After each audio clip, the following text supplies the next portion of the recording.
Welcome everybody. It is so good to be here with you tonight. Welcome to Student Ministry Online. My name is Jordan and I get to work with middle school and high school students here at Kearney E-Free. If you're a guest with us online tonight, I'm so excited that you're here. Whether you're finding this after it's been live or whether you are live with us right now, we're so excited that you found the Student Ministry service. Want you to know that we'd love for you to join us for an online service. If you are at home right now and looking for a place to connect, you can do that by joining us at 9:15 or 11 o'clock on a Sunday morning. If you are a middle school or high school student, we'd love for you to come and be a part of our middle school and high school groups when we can gather together again in the future.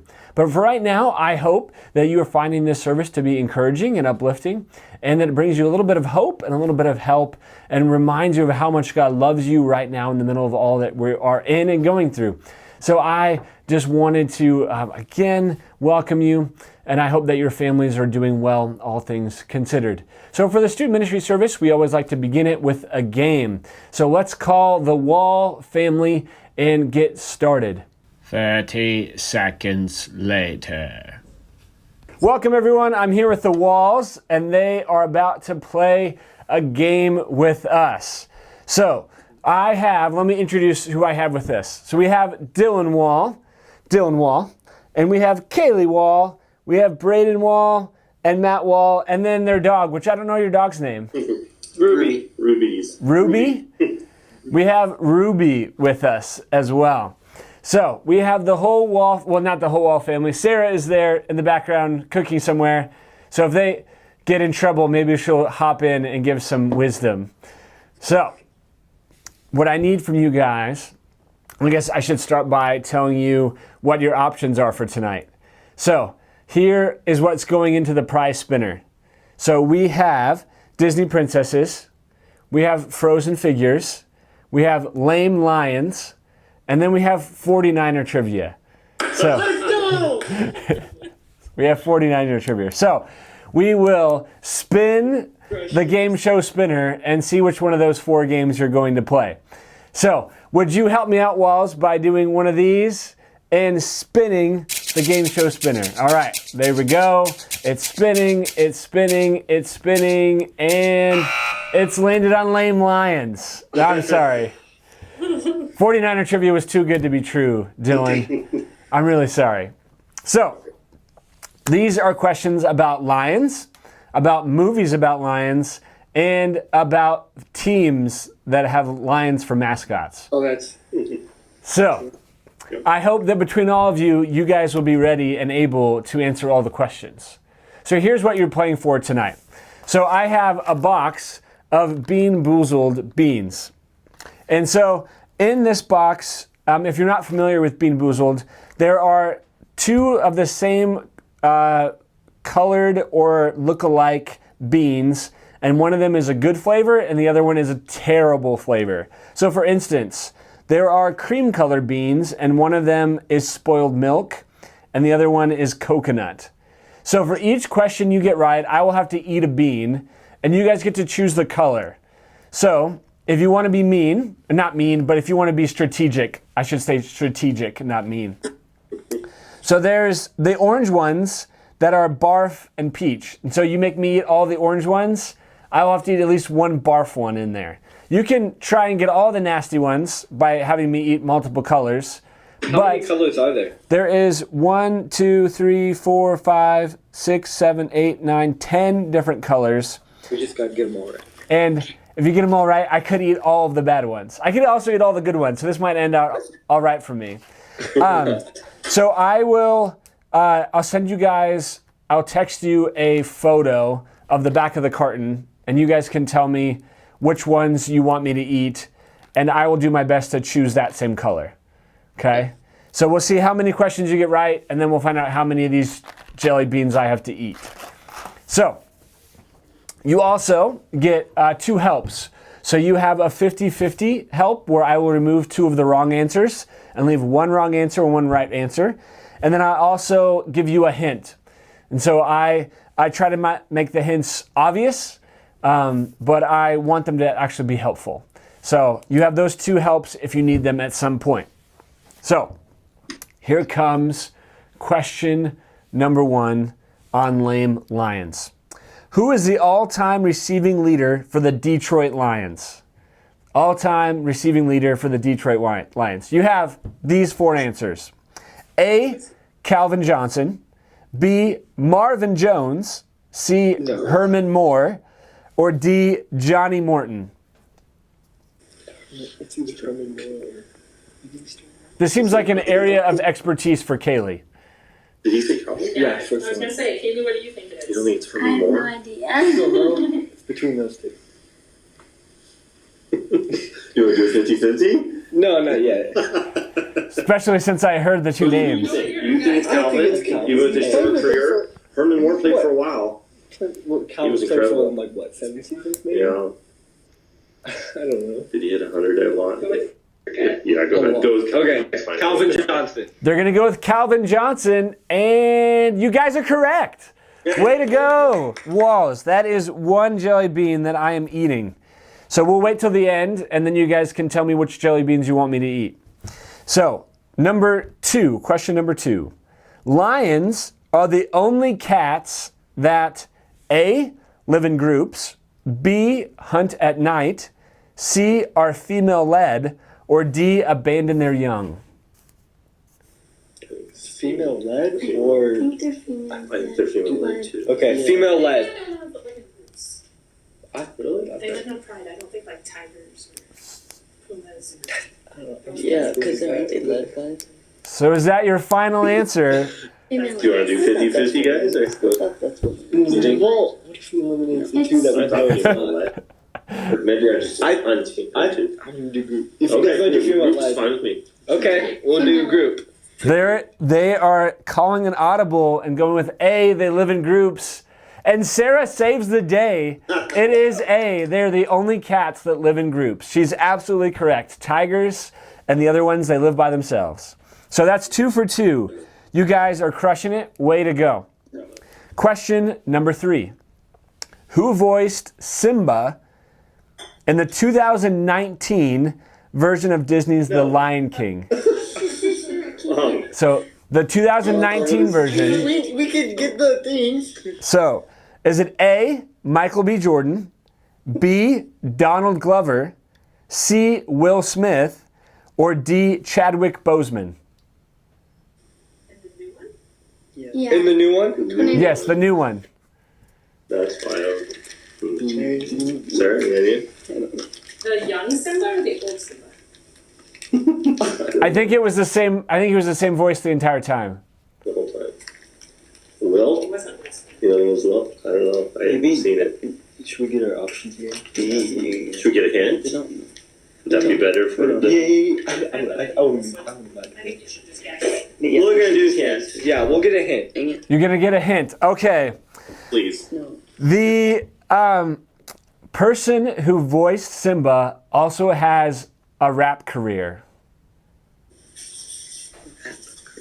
Oh, so it would be Donald Glover then. Okay. I guess. Would you say Will Smith has a rap career? No. Okay. Had rap songs. Donald Glover? I'm going to go with Donald Glover. All right, they're going to go with Donald Glover, and you guys are correct. You guys used your hint, and it was well worth it. You guys got it right. You're 3 for 3. Way to go. So now we go on to question number 4. Who is the all-time rushing leader for the Detroit Lions? Barry Sanders. Is it A? Would you like to? You want me to give you the options? Dylan, you're just going to go for it. Besides Barry? So, A, Billy Sims, B, Bo Jackson, C, Barry Sanders, or D, Adrian Peterson? You didn't say Amir Abdullah, huh? Amir Abdullah. I should have. We're going to go with Barry Sanders. They're going to go with Barry Sanders, and you guys are absolutely correct. Barry Sanders. You guys are 4 for 4. I'm eating 4 jelly beans. I hope they're 4 good ones, but we will find out. So question number 5 for the walls. A lion's roar can be heard up to how many kilometers away? How many kilometers away? Is it A, 4 kilometers, B, 6 kilometers, C, 8 kilometers, or D, 10 kilometers away? Kilometers is close to 5 miles. It's 5 miles. That's what I was gonna say. Okay, so 10 kilometers? Is that 8 kilometers? No, 10 it's like, kilometers. 10 is like 6-ish. Mom, what's the conversion to By 5 eight. miles? To, 1.6. Doing a lot of math. Would it be This is 8 then? awesome. 8 kilometers? Is that what we're gonna? it'd be 9. It'd be exactly 9. So We'll go with 8 kilometers. They're going to go with 8 kilometers. They got their abacus out. And you guys are absolutely right. I'm impressed. I knew it was 5 miles. I'm impressed. I didn't know I made it difficult. I didn't even give it to you in U.S. measurements. So I'm impressed. Okay, so now we go on to question 6. You guys are 5 for 5. You were crushing it. And we're going to go back in time to the early version of, or the old version of Lion King. So who voiced the grown-up Simba in the 1994 version of Disney's The Lion King? So this is the animated one. Was it A, Paul Rudd, B, Matthew Perry, C, Matthew Broderick, or D, Tim Allen? Sorry, can you say the question again? If Yeah. No, you you're just skipped over. No, it? you're fine. So who voiced the grown-up Simba in the 1994 version of Lion King? Was it A, Paul Rudd, B, Matthew Perry, C, Matthew Broderick, or D, Tim Allen?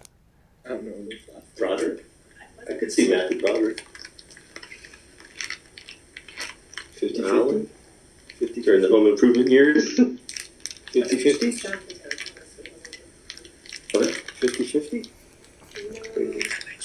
Oh, gotta be someone. Yeah, I think it's Matthew Broderick. 50-50 guys, or I don't. Let's do Matthew Broderick. we'll go with Matthew Broderick. They're going to go with Matthew Broderick, and you guys are correct. I am impressed. They are killing it. Way to go, guys. You were 6 for 6. Matthew Broderick is who voiced the grown-up Simba. So, for a bonus jelly bean, do you know who voiced the young version of Simba in that movie? Jonathan Taylor Thomas. Jonathan Taylor Thomas. JTT himself. All right. That is a bonus 11 beans for 10 questions. bonus jelly bean I'm eating. All right. For JTT. All right. Question 7. Question 7. Who is the all-time scoring leader for the Detroit Lions? The all-time scoring leader. Is it A, Barry Sanders, B, Jason Hansen, C, Calvin Johnson, or D, Matthew Stafford? Okay. Matthew Stafford? It is Jason Hansen. Okay. That was a long Was he kicker? Yeah. Okay. You okay with that? Or do you do 50-50? No, that's fine. It's Should be usually Stafford. kicker. I know, it usually is. Go ahead. No, it's kickers Go ahead. all a lot of the Go time. ahead. Yeah. Let's do 50-50. No. No? What question? Is this question 7? This is question 7. You have 3 more coming. Agree with that Trying to make one. it the whole way without an anal, so. We've already used one. Okay, we'll go with Jason Hansen, the kicker. They're going to go Jason Hansen. Is that your final answer? Yeah. Yes. I am impressed. You guys have got it right. It is Jason Hansen. We're I thought- not even Lions fans. I thought I would get you guys with that one. They always forget about the kicker and all the points that come off those feet. All right. But you guys didn't, so I did not get you. I'm impressed. Question number 8. How long do lions sleep each day? How long do they sleep? Do they sleep 0 to 5 hours? Are they like Buddy the Elf and they get a solid 45 minutes and that's it? Is it B, 6 to 10 hours? Are they more like us? Is it C, 11 to 14 hours? Or is it D, 15 to 20 hours that they are sleeping in? I think it's C. What? D? Okay, Do you want to do 50-50? yeah, I'm fine. Yeah, we'll use 50-50. All right, they're going to go 50-50. And I am going to leave C, 11 to 14 hours, and D, 15 to 20 hours. That's not. It's C and D, right? Yeah. They gave us C and D. Yeah. What was he? How long was D again? Sleeping What was- 40, how long was like, D? 50. D is 15 to 20 hours. No, it's It was a long time. It might just be. it's C. I'm gonna trust Mom. Okay, we're gonna go D. C? Oh, okay. Okay. C. So they're Split, but wait. So I hear C's and D's. Which one is your final answer? I don't care. What'd you We say? can do C. Let's go C. Okay, they're gonna go with C, and it's wrong. It was D. They sleep between 15 and 20 hours a day, which is crazy. But you guys, you still have the bonus jelly bean, so you guys are still Jordan? That's not true. what? Like Brayden. So that's just like Dylan. Yes, just like Dylan. I wish I could get a solid 15. Okay, so question number 9. Number 9. How much money did the 2019 version of Disney's The Lion King make worldwide? So all over the globe, how much money did it make over its entire theatrical run?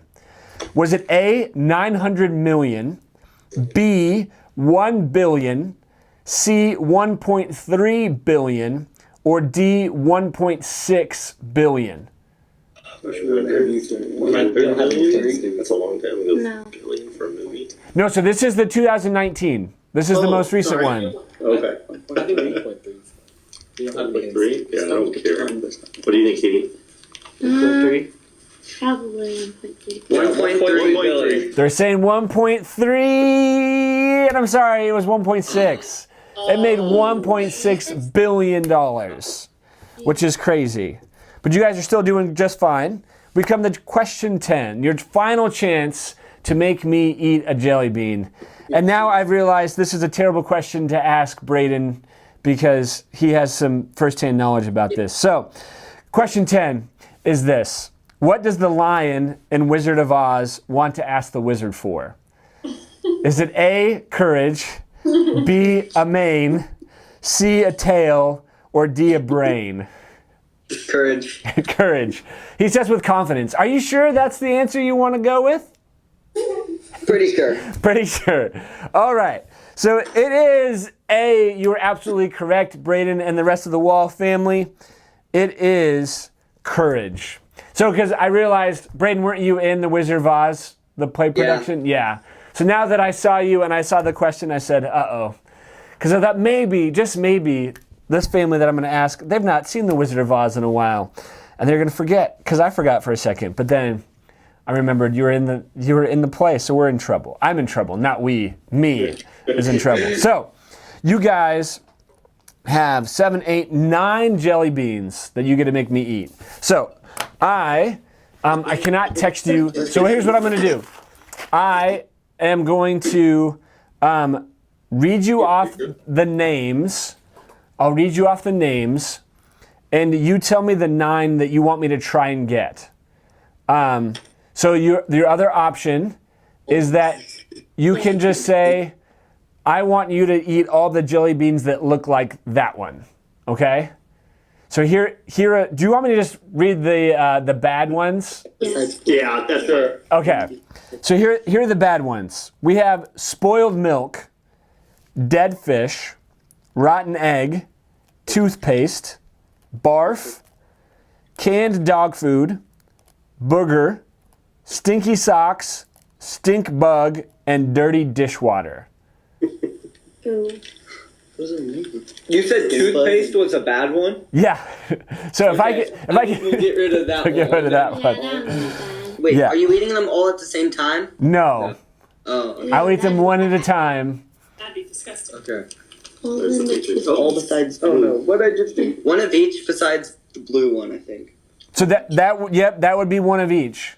Yeah. That's fine. Okay. You okay with that, guys? So if you do that, there's a chance that I get all the good ones Yeah. Or all the bad ones. or all the bad ones.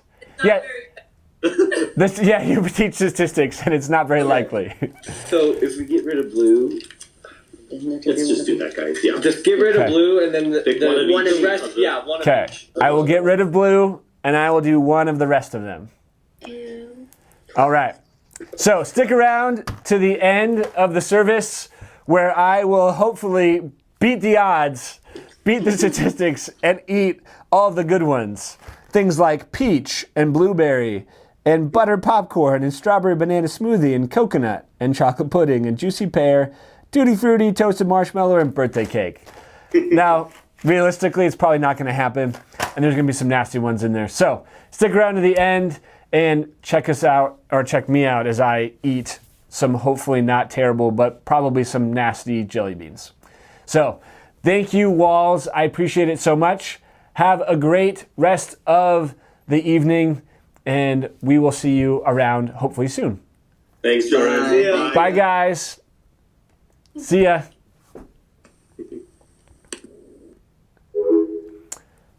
Well, everyone, that was a lot of fun. I am impressed with how much knowledge they knew about lions in particular. I didn't know, I think, maybe any of those things about lions, and they knew all of them.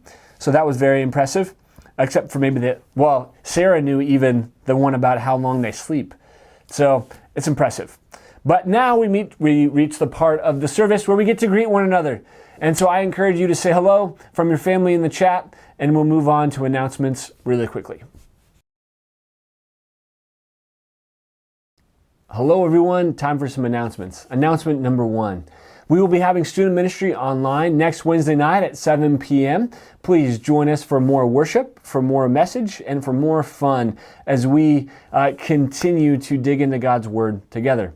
Announcement number 2 is that we'll be starting a brand new series next Wednesday going through the book of Philippians. I'm excited as we get to dig into this book for the summer, and I hope that you will join me as we become Bible scholars in the book of Philippians. That my hope is that when this is all done, if you've watched each of the messages, you've watched each of the sermons that you participated in, that you will be an expert or close to an expert on the book of Philippians. And so I hope that you will join us for that as we begin next Wednesday night.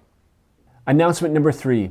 Our church is planning a reboot. We're planning to gather together again starting on June 4th and June 7th. So that's our target date right now. We're hoping that that date's going to be successful and that will come to pass. We are planning a number of ways to make those services safe and comfortable for people that are going to be there, and make it easy for them to get in and get out and keep a proper distance from everybody else. So I hope that you will join us for one of those services. There's more information about that because we do need you to sign up for the services, as we have to limit the number of people that can attend each service. So you can find out all that information on carneyefree.com/news. Announcement number 4. Would your family like to be the next contestants on the Student Ministry Game Show? Please email me at jordan@carneyefree.com. I'd love to get your family lined up to participate as the next contestants. Announcement number 5. Would your son or daughter like to be involved in a Growing in Christ online small group? I would love for them to continue to grow in their relationship with Christ by joining one of these groups. This is an opportunity for them to dig into the book called Growing in Christ. Each chapter or each topic is based on passages from the Bible and helps them to see what our faith is built on and where we get our beliefs from the Bible that God has given us. And so I want to invite your son or daughter to participate in this group. If they are interested, you can email me, jordan@carneyefree.com, and I'd love to get them connected. We hope to start those groups beginning in June. And so if you would let me know, be excited to be able to get them plugged into one of those groups.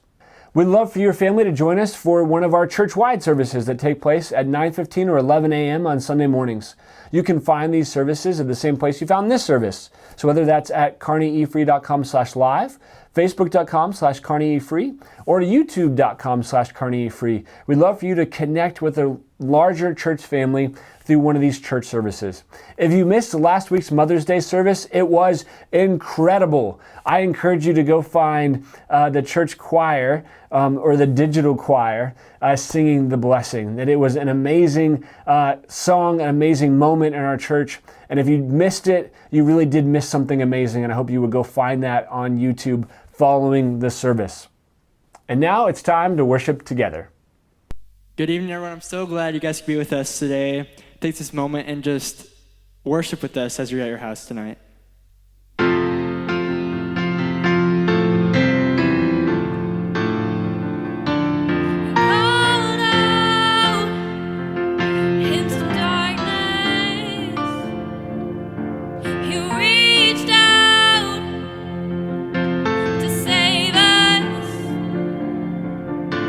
You conquered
You are here, you're moving in our midst. I'll worship you, I'll worship you. You are here, you're working in this place. I'll worship you, I'll worship you. You are waymaker, miracle worker, promise keeper, light in the darkness, my God, that is who you are. Waymaker, miracle worker, promise keeper, light in the darkness, my God, that is who you are.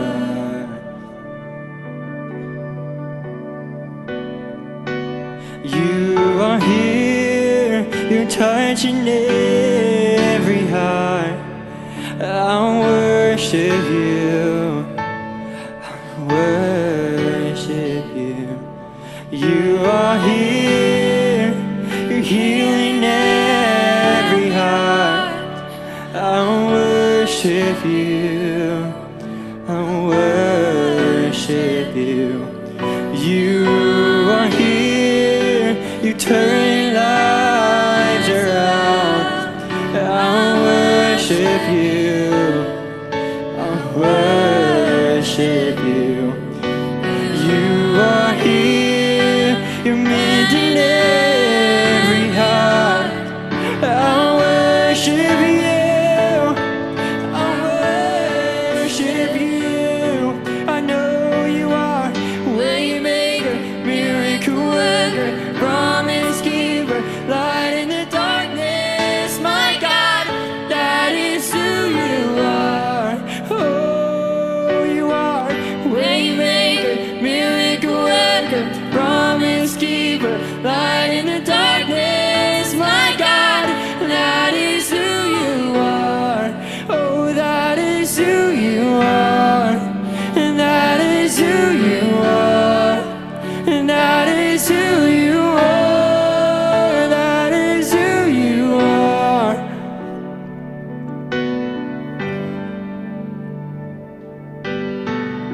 Even when I don't see it, you're working. Even when I don't feel it, you're working. You never stop, you never stop working. You never stop, you never stop working. Even when I don't see it, you're working. Even when I don't feel it, you're working. You never stop working. You never stop working. Even when I don't see it, you're working. Even when I don't feel it, you're working. You never stop working. You never stop working. Even when I don't see it, you're working. Even when I don't feel it, you're working. You never stop working. You never stop.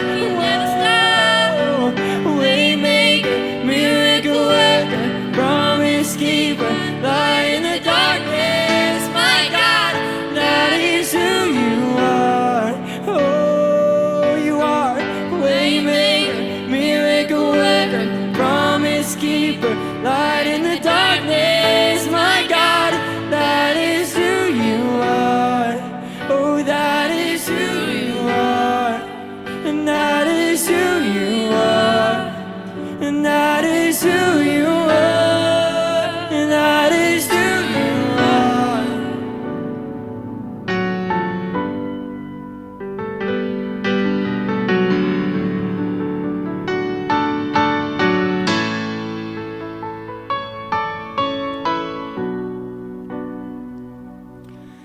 Dear Jesus, thank you for so much that you've done for us, and that you're keeping our country safe. You're keeping us safe, and that you can protect the ones that are sick and the ones that have been sick. You can bring peace to those families. Thank you for being here. In your name we pray, amen. Thank you so much, Charlie, for leading us in worship. Thank you, Liv and Sid and the rest of the team. You guys have been doing a fantastic job. So now I get the opportunity to introduce my friend Aaron. He's one of the pastors here at E-Free. He leads the C20 ministry. If you are a college student who is staying at UNK, or if you're just a college student who's going to be around home a lot over the next, or if you're a young adult, not just college students, but you're also a young adult, I really encourage you to get plugged into C20. Aaron is doing a fantastic job in building community, in building community there for young adults and college students to find other people who love Jesus and want to grow to become more like him. Aaron has a gift for building teams and for community, and I am excited for him to continue our series on how the gospel impacts. So please give your attention to Aaron as he leads us in the message this evening. Well, hello, Kearney E-Free Youth Ministry. My name is Aaron Ferguson. I'm so excited to be able to join you today and talk about how the gospel impacts expectations. It's been an amazing series that Jordan's been going through, and I'm going to read two different stories of two different high school students and how the weight of expectations and the burdens of expectations are just piled upon them, and we'll see how they respond to these different things. First, there's a guy named Michael. Michael's an athlete. He loves football, being with the guys. The only thing is he rides on the bench, and his teammates give him a hard time because his jersey is always clean. He struggles with school and he can't focus because he has a million things on his mind. He has all these expectations from his teachers to succeed in school. His parents are divorced and he lives with his mom. His mom barely makes it by living paycheck to paycheck, and she can't buy him the shoes and clothes that he wants. He feels like such a loser wearing the same clothes as he did last year. His dad is in and out of the picture. He enjoys hanging out with his dad, but his dad is barely around. Michael has pretty severe acne, and he knows people are looking at his face and judging him and calling him names behind his back. His friends are fun and great to be around, but they drink a lot, and they pressure him to try some harder stuff outside of just alcohol. He knows that God has a plan for him, but it's so hard to be a Christian and live for Jesus when he doesn't want to be that stupid nerd Christian who is a prude. Add insult to injury, and Michael has a vicious battle with what he watches on the internet. He hates who he is because he watches it when he feels hopeless, but he just can't seem to conquer, and the cycle only makes things worse. Michael is so tired of the burdens and weight of expectations that are put on him constantly. He just can't seem to get it right. He's exhausted and just wants to quit life. His anxiety is through the roof. He's angry with how his life is right now. The burdens and expectations are just piled upon him. Then we're introduced to Alexa. She's on the dance team. She's pretty good at dance, but she's not the best. She enjoys hanging out with her friends, but they seem to be fake at times, being kind to people to their face, but then talking about them behind their back. Surely they do that to me too, she thinks. Her parents want her to be a nurse and constantly put pressure on her to achieve and get good grades. If you don't get good grades, you won't get into the school you want, and you'll work at McDonald's for the rest of your life, they say. No matter how hard she studies, they only seem to care about her grades and performance. Alexa has a decent following on Instagram. She follows a lot of popular influencers, getting ideas on pick angles and lighting. She thinks, I wish I could have an amazing life like Lexi Rivera. She is so beautiful and funny. She looks at herself in the mirror and immediately sees her flaws. My nose is too pointy and I'm not at my ideal weight. I wish I could just lose more weight and be in shape. Alexa has a boyfriend who seems to be the only person who really connects with her, who really understands her. He is kind and funny, but he constantly pressures her to be more physical. He even asks her to send pictures. At youth group, she doesn't connect with anyone because they are too good. She thinks that if she makes life changes, she's going to be weird and different and outcast. She also thinks that secretly her behavior with her boyfriend means God is judging her. She feels she needs to carry all of these burdens herself. She is starting to develop an anxiety disorder, panic attacks. The only way she can deal with these emotions is drinking with her friends. It loosens her up, she thinks. She has a good time until she wakes up, and all these same emotions flood back in the next day. Maybe you relate to some of the stories that I just shared. Maybe some of these pressures and expectations of grades and dating and all the stuff that coaches and teachers place on you and your parents. And you just feel weighed down by all the pressures, all the expectations. And what we're going to talk about is how the gospel of Jesus, how Jesus impacts those expectations and those burdens. Here's some of the facts, though. Right now, all across the United States, anxiety amongst teenagers is an all-time high. Anxiety disorders are increasing by the percentiles. Also, teenagers are more stressed than they've ever been in the history of the world. Depression, all-time high. Loneliness, all-time high.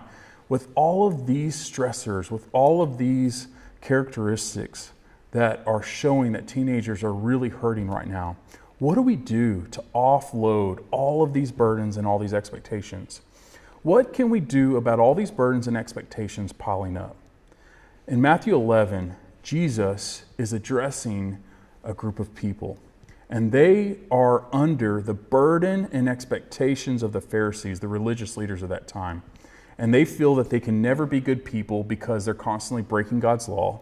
They feel that no matter how hard they work, that the reason they're in these negative circumstances are because their parents are probably the ones who sinned, or the reason that they're poor and they can barely make ends meet is because of the sin in their life.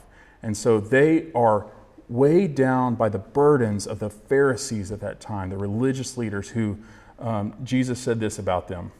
Outwardly, you look like righteous people, but inwardly, your hearts are filled with hypocrisy and lawlessness. See, these religious people, they pretended on the outside that they had it all together. They pretended on the outside that they obeyed the laws, but really, all they were doing was living for God for show.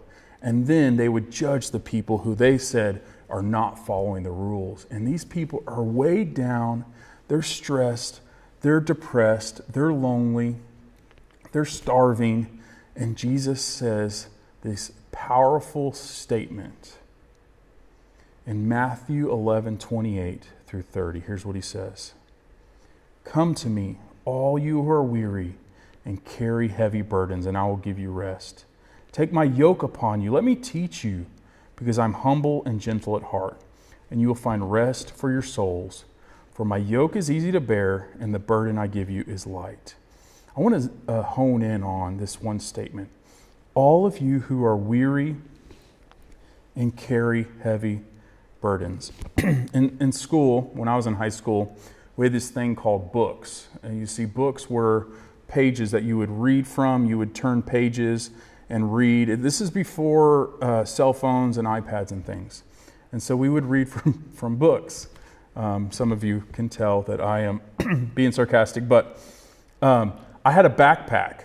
And because my locker was so far away from my classes, I said, well, instead of going to my locker and having to speed to class and being late to class, I'm just going to put all my books in my backpack. And so I walked around with this super heavy backpack, and my back would hurt. And when I'd get home, I'd be like, oh my gosh, and I would just like drop that backpack, and it felt like a weight was lifted off my shoulders. And so some of us are walking around with all these burdens on our shoulders, and we are weary and we're heavy laden. If you feel weary and burdened, the first thing you can do is turn to Jesus. And when Jesus says weary, here's what he's talking about. He's talking about the burdens and expectations that we put on ourselves.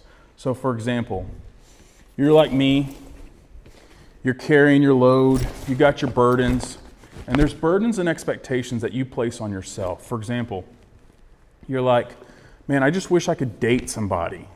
Like, I just wish there was somebody that cared for me and that knew me and understood me, that I could text with, I could be close to, I could talk to at any time, that loves me, that tells me how amazing I am. And so we have all these expectations and burdens. And if we don't have somebody that we're dating, we're forever alone and nobody will ever love us. And so we have this constant burden, especially when we look around, we see our friends with their boyfriends or their girlfriends, and we're like, man, I wish I could have that. And so there's a weight there with dating. Then we're like, man, if I could just have the nicest, coolest clothes. I want to look good. I want people to see how cool I am. I want people to see that I have style. I want them to compliment me. I want them to see that I take care of myself, because I don't want to be that loser that wears the same clothes as last year. And so there's a pressure that we got to keep up, and we got to look good, and we got to have the greatest fashion.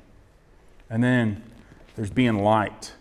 The worst thing, the biggest fear that we have is, what if we are the outcast? What if we're the person that's different than everybody else and everybody talks about us behind our back and they look at us weird because we are different? And so we really have these expectations and burdens of being liked. And then beauty. For some of you girls, you're like, I just want people to see me and smile and say, man, you're so beautiful, and to compliment me. And I want people to like my pictures, and I want people to see that I have something to share. And when you look at Instagram or you look at movies and you say, man, I just wish I could be like that person. I wish I could be beautiful. And for you guys, you're like, I just wish I could be masculine. I wish I could be athletic in sports, or I could be amazing at my certain extracurricular activity. Will you notice me? Will you notice how masculine I am, how manly I am, that I'm attractive to girls and that they like me and that they dote on me? And so there's more expectations and pressure for beauty, masculinity, manliness. And then religion. I got to be a good person. I got to follow the rules. All my friends at school don't care about religion, but man, I got to be that good person. I got to obey the rules. I can't give in to those things that those other people are doing. And it's just another weight, another burden, another expectation that is putting on our shoulders, and it's starting to get heavier. I hope you know that. My neck is starting to hurt. And then grades.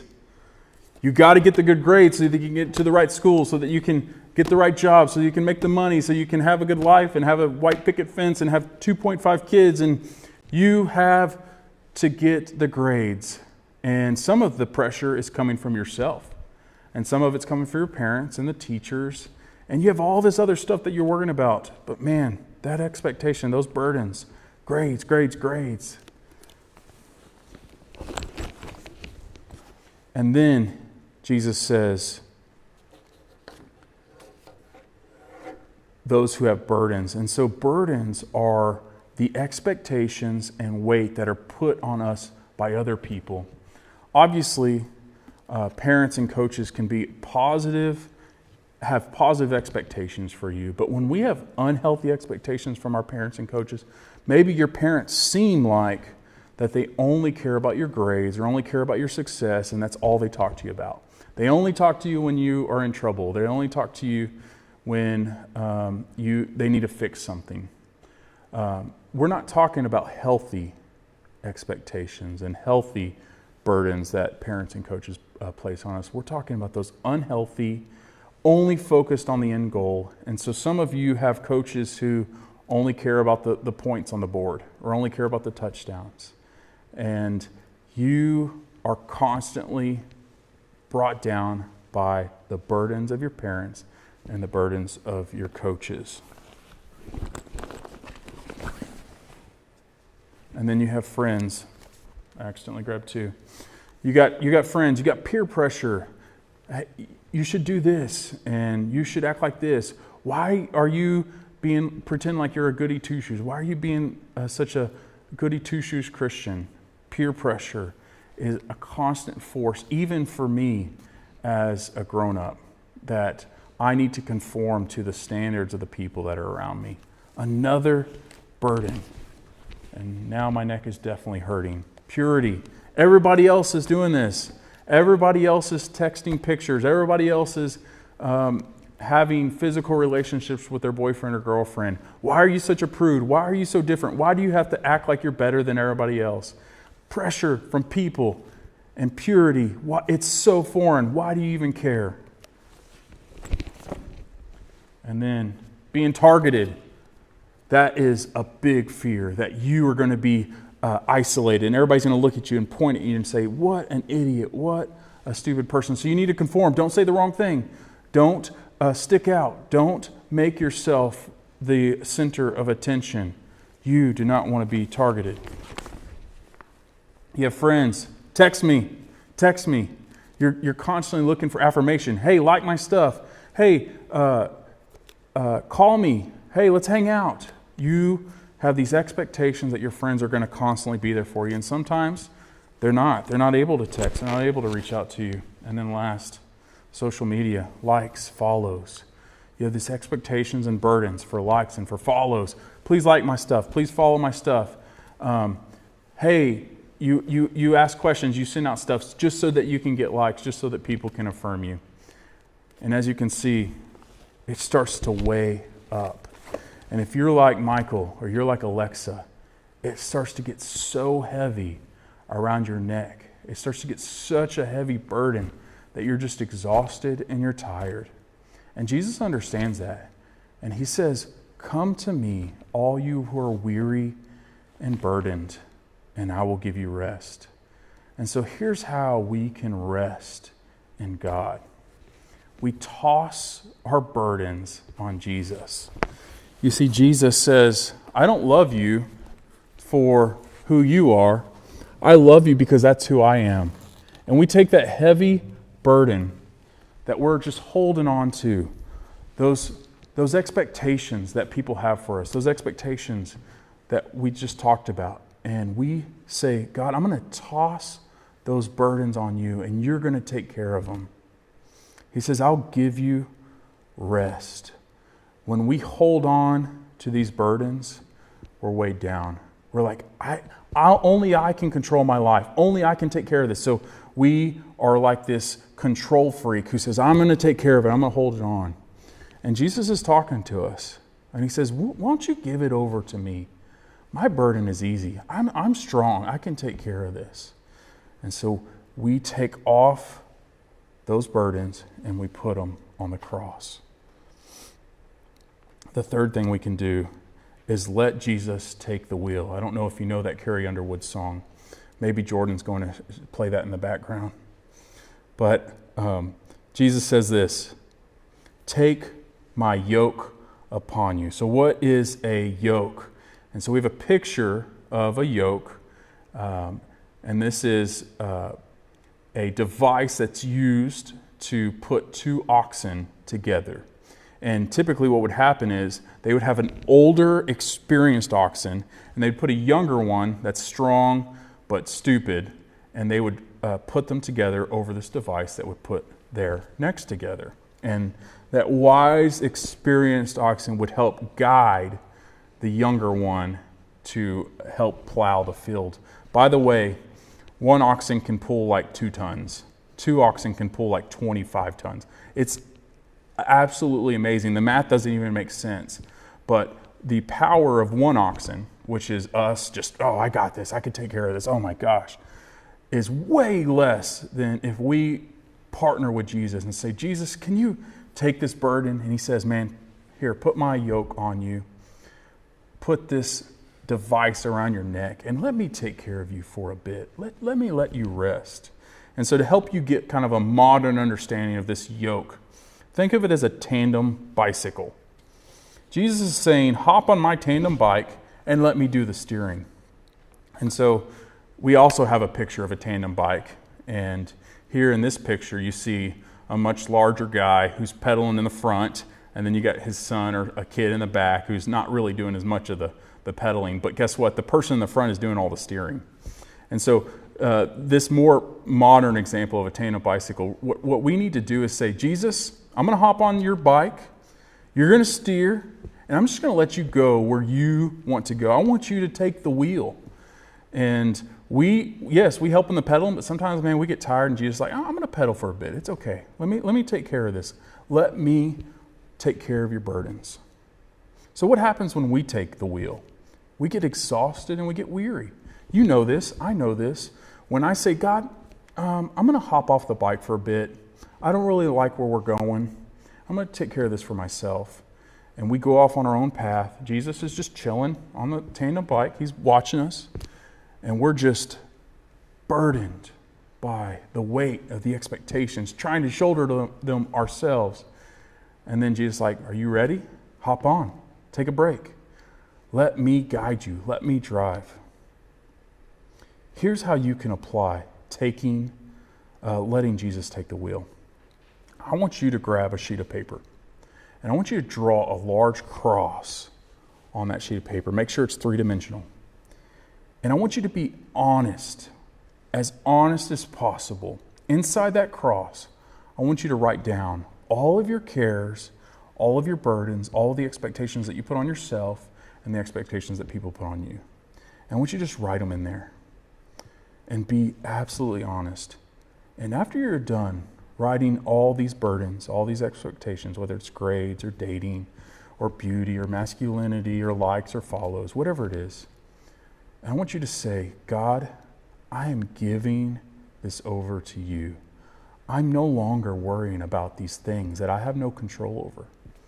God, I am going to give it over to you. And you pray that. God, these things that I've written inside this cross, you have control over them. And I am giving control over you. Sometimes you're on the tandem bike and Jesus is steering. And you're like, Jesus, okay, I'm going to go. I'm going to go wherever you lead. And Jesus starts taking a turn down a road that you're unfamiliar with. You're like, all right, Jesus, I've never been down this road. This road is, I'm not going to be able to date somebody down this road. I'm not going to be able to be popular on social media if I go down this road. I am going to be looked down on because I'm going down this road of purity. And we are tempted to hop off the bike. We want to get back in control. And when that moment comes and you feel like, man, I just don't trust you, Jesus. I don't know where you're going. You have to say, God, you take the wheel and I'm not going to take control, because we need to trust what Jesus teaches us. Next, Jesus says this. He says, let me teach you because I'm humble and gentle at heart. I was one of the few Christians on my football team in high school. And I went to youth group on Wednesdays. I read my Bible. I wanted to be an influence on my friends. But here's the thing. When you're on the football team and your friends talk about things that are different than what you talk about at church, you can become the center of attention in a bad way. And so because I was a Christian, because I said I want to be pure, because I said I'm not going to drink and party, I was oftentimes made fun of because I was this Christian person. And it wasn't that I was like absolutely beat up and ridiculed, but there were times that I was the butt of jokes, and people would point me out and say, man, Aaron thinks he's better than us, or Aaron thinks that he is so religious. And I thought that the life that I was living in high school, I thought that all that pressure, all that frustration was for nothing. And then when I graduated high school, my best friend, he was not a Christian, and he was on the basketball team with me.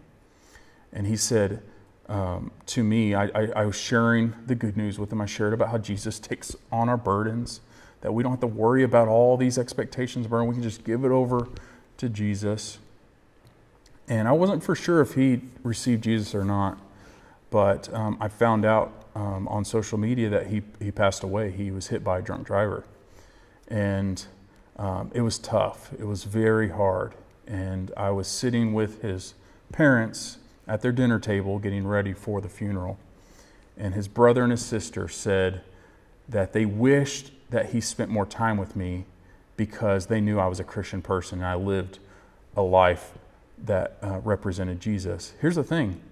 My best friend knew everything wrong that I did. I did wrong things in high school, and I definitely messed up. But for some reason, despite those momentary mess-ups, he saw the full story, the full movie of the life that I lived for Jesus, and he told his family about it.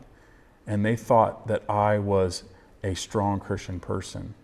And so when we go through these difficult times, whether you are the center of attention in a bad way, or whether you don't feel like you have anybody that cares for you, feel like you're the only Christian living for Jesus on your sports team or in the band or on the dance team, you must understand that Jesus is teaching you something during those times. Jesus is teaching you and the people around you a powerful lesson. Jesus taught me that people are watching me to see what life I live. Here's what else he's teaching you. The first thing is this.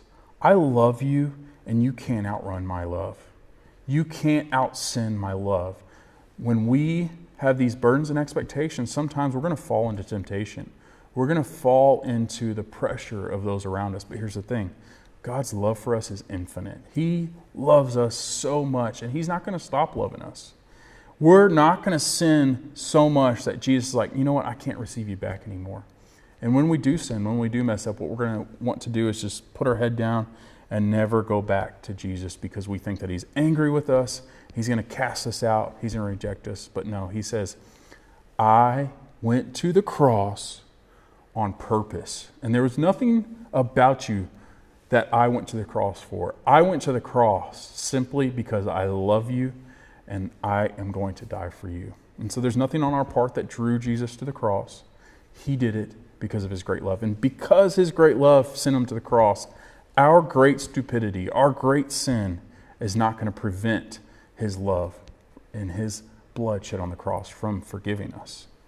And then the second thing that Jesus is going to teach us as we're riding on that bicycle with Him, on that tandem bike, He's going to say, you have power. You are not powerless to the temptations and to the pressures and the expectation. You have the power of the name of Jesus is what He's going to teach us. He's going to say, my name is more powerful than any other name. My name is more powerful than any plot or schemes that the evil one has or the pressure of the world or the culture around us. You have the power. And so the things that we covered here that Jesus talks about, He says, come to me, all you who are weary and heavy laden, and I will give you rest. Here's what He's saying.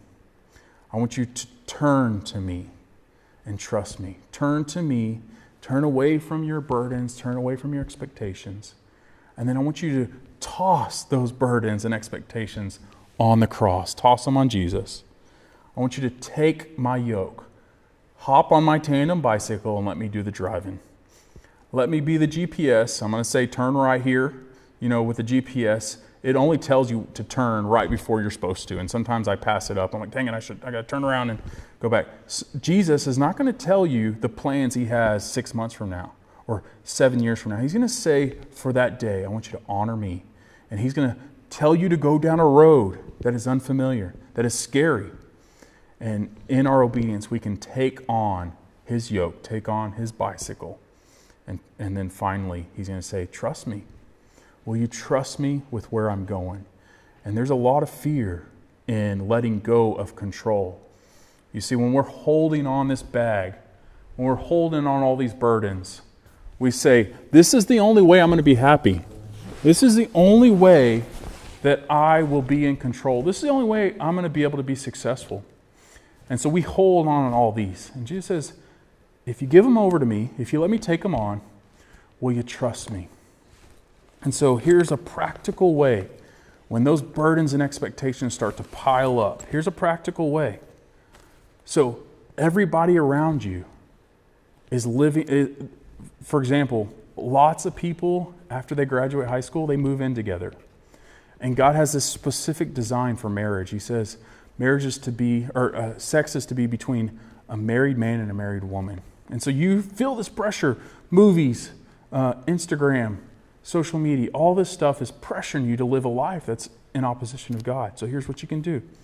You can say, God, I'm going to turn to you. I feel this pressure. I can't be pure. I feel this pressure. And so you turn to God.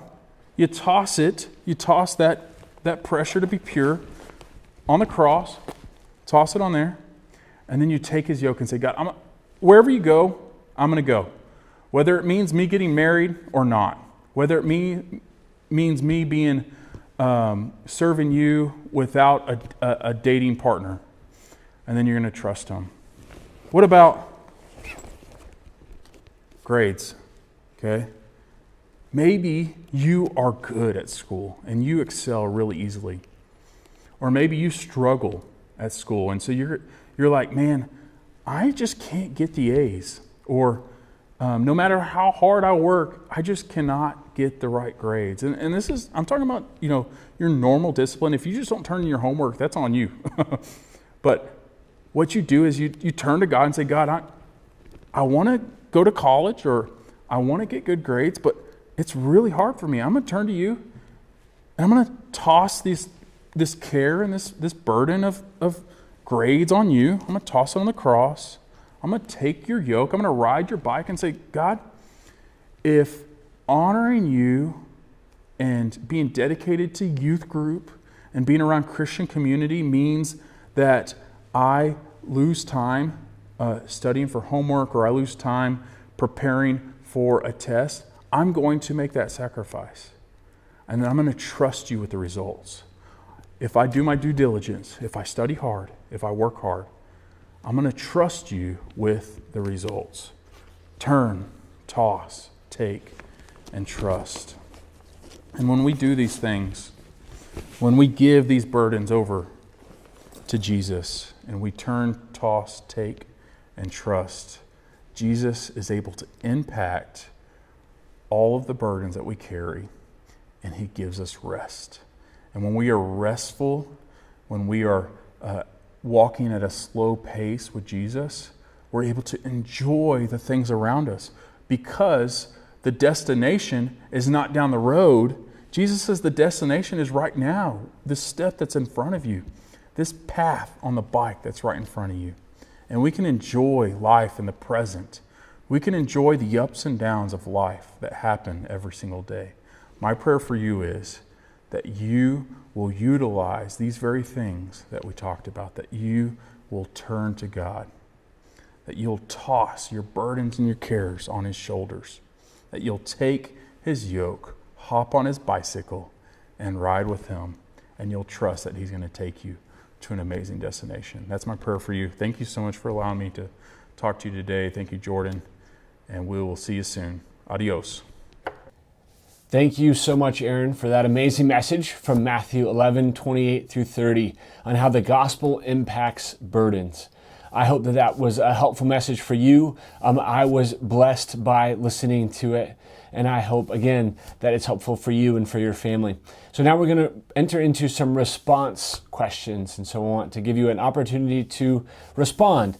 So the first question is this: which one of the burdens that Aaron addressed do you most find yourself carrying? So there's a number of those burdens that he was putting on books and putting in that bag. Which one of those books or which one of those burdens reoccurs the most in your life that you continually try to pick up and carry on your own instead of handing it to Jesus? Which one of those ones that he mentioned did you immediately go, that's me? So talk about it as a family.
All right, you have a few more seconds here to finish up.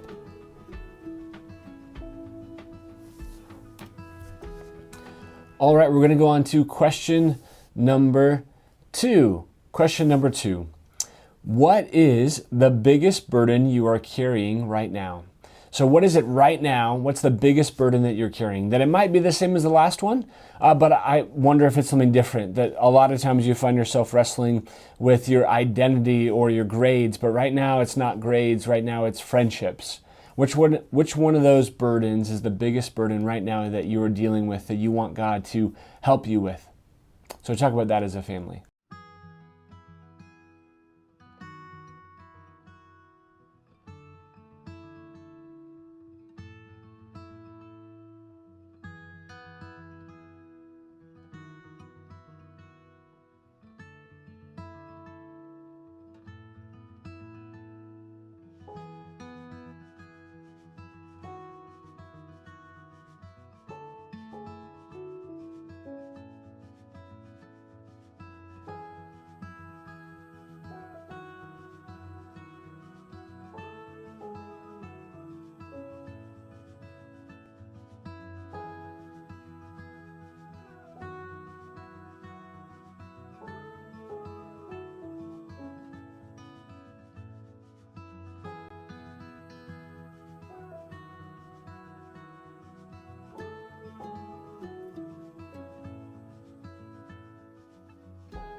All right, you have a few more seconds to finish up. Go on to question number 3. How can you give your burdens to God each day? How can you give your burdens to God each day? There's a couple of ways that Aaron shared that with us. How is it that we can give our burdens to God?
All right, you have a few more seconds to finish up.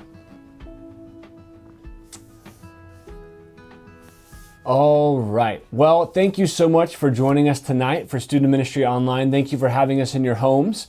Thank you for letting us join you for an evening of fun, an evening of laughter, an evening of worship and of message. And now I hope that there's some more laughter for you. I hope that there's some laughter for me as well, because I need to eat the jelly beans that I promised the walls I would eat because they got 9 questions correct, 8 and then the bonus question. And I'm really nervous about this. So I have to eat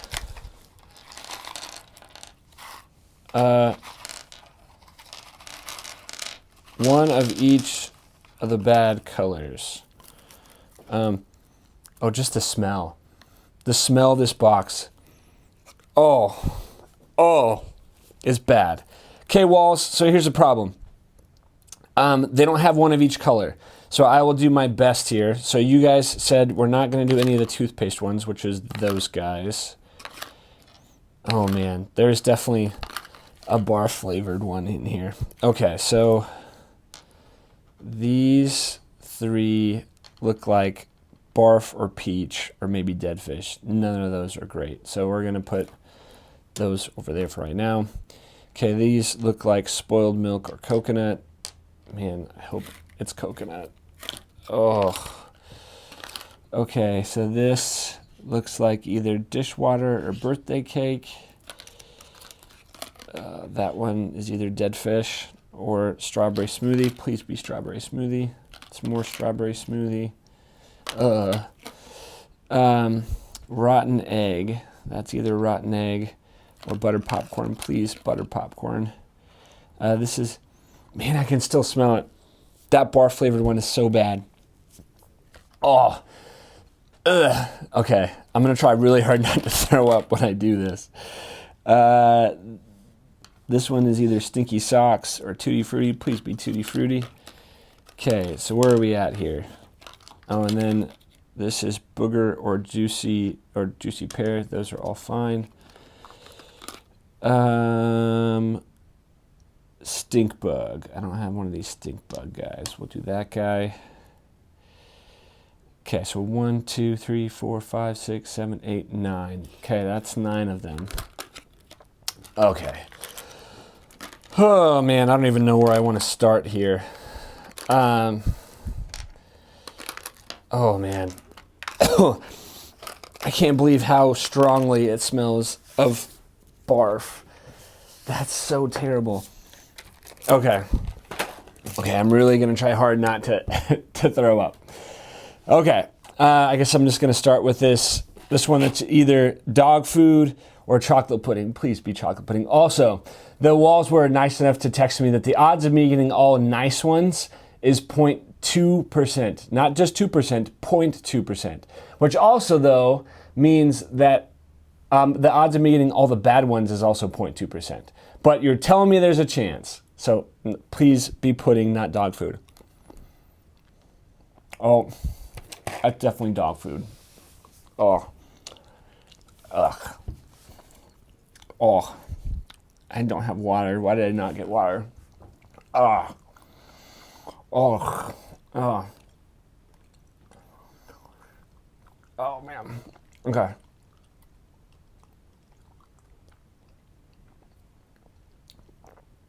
Ugh. Okay, that one was dog food, but wasn't terrible. Wasn't terrible.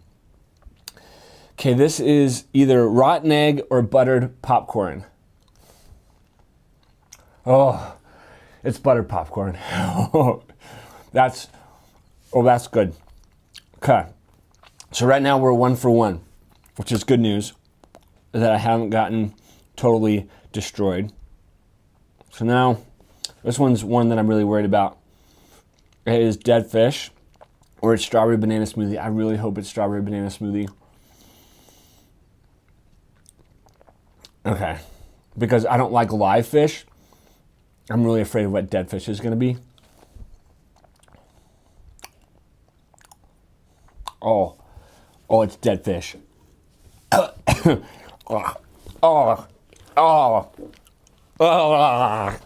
no. Oh, that's terrible. Oh no. Okay. Oh man. Oh, it's dead fish. Oh, it's sticky. Oh, okay. I don't want it on my tongue. Dead fish. Oh. Oh. Oh, that's bad. Okay, this is either dirty dishwasher, what has to be better than dead fish, or it's birthday cake. Oh. Oh. It's dirty dishwasher. Oh. Oh. Oh, man. Oh, it has like a, I feel like I'm eating perfume. It's terrible perfume. Oh. Oh, man. Oh, that's terrible. Okay, so I'm 3 bad. Oh, 3 bad to 1. Oh, man, good. Oh. Which hopefully means that it wasn't worse than the rotten fish, but it was bad. That hopefully this is coconut. So this is either spoiled milk or it's coconut. Oh no, that's spoiled milk. Oh. Oh. Oh no. Oh. Okay. Focus. Oh. Oh. Oh. Oh man.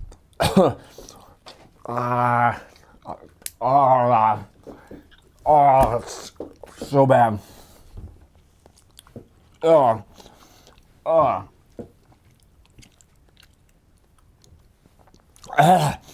Okay. Ugh. So that's 4 bad to 1 good. Hopefully, this is the barf one. This is the one that I'm worried about. Please say this is peach. Please be peach. Oh no. Well. Oh, it's barf.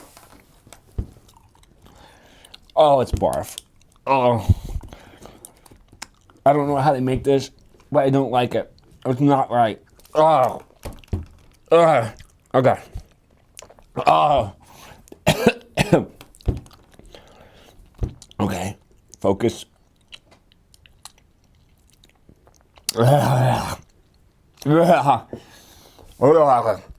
Okay. 5 bad. So this is where we're going to turn a corner, and it's going to be much better from here, I hope. So this is, wait. Is this more either dishwater? Oh no, I have more dishwater. Oh, please don't be dishwater. Please be birthday cake. I can't tell yet. It still just tastes like barf.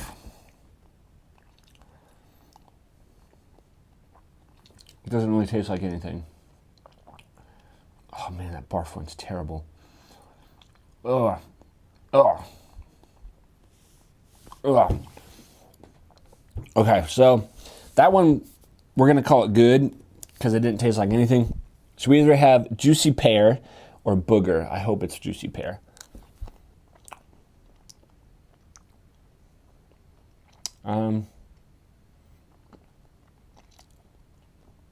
Oh, that's booger. Oh. Ugh. 6 bad. Oh man. Ugh. Ugh. Okay. So now we come to the final bean, the final jelly bean. It's either stink bug or toasted marshmallow. I really hope it's toasted marshmallow. Oh, it's toasted marshmallow.